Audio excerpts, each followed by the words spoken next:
Sangeeta P Kumar, primary school नवातौरा।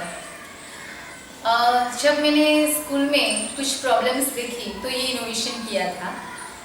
Innovation का नाम है सब्जेक्ट कॉर्नर। प्रॉब्लम क्या था? अच्छा, बच्चे जब 6th क्लास में आते थे हमारे पास, तो मैं लैंग्वेज टीचर हूँ, तो वो पढ़ नहीं पाते थे, गुजराती पढ़ नहीं पाते थे, तो हिंदी में भी प्रॉब्लम होता था और इंग्लिश में भी।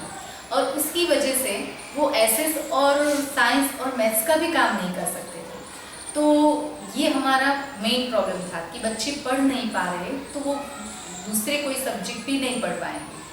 तो उसके लिए हमने पहले तो थोड़े स्टेप सोचे और उस स्टेप को अनुसरते हुए हमने थोड़ा मटेरियल डेवलपमेंट किया।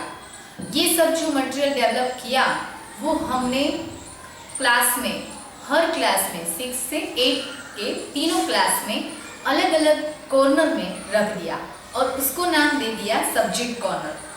जैसे कि बच्चों को कुछ जननी काव्य का पढ़ना है, उसमें माँ के बारे में आता है, तो हमने पहले से ही माँ के बारे में या लोकगीत के कुछ अंक बनाए हुए हैं। तो उनको और ज़्यादा एक्सपोजर चाहिए, तो वही अंक वहाँ से लेकर, कॉर्नर में से लेकर वो पढ़ सकता है, वो अपने आप ही पढ़ता था। फिर होता था कि फ्री क्लास में, और जब उनको कुछ काम ना हो, कुछ पढ़ने का पीरियड ना हो, या फिर टीचर नहीं भी आते, उस दिन छुट्टी है टीचर की, तो वो बच्चे तब बैठे ना रहकर ये सब मटेरियल थे उनका उपयोग करते थे। इससे क्या हुआ कि जो बच्चे अच्छे थे पढ़ने में, जिनको पढ़ना आता था, उनको ज़्यादा और डेवलपमेंट मिला।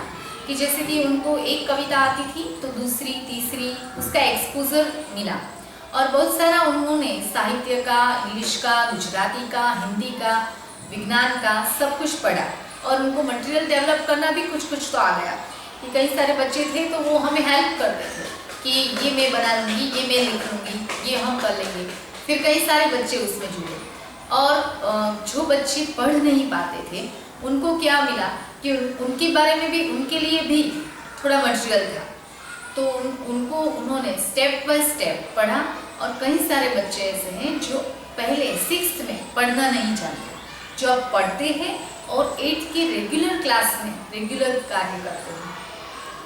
Thank you.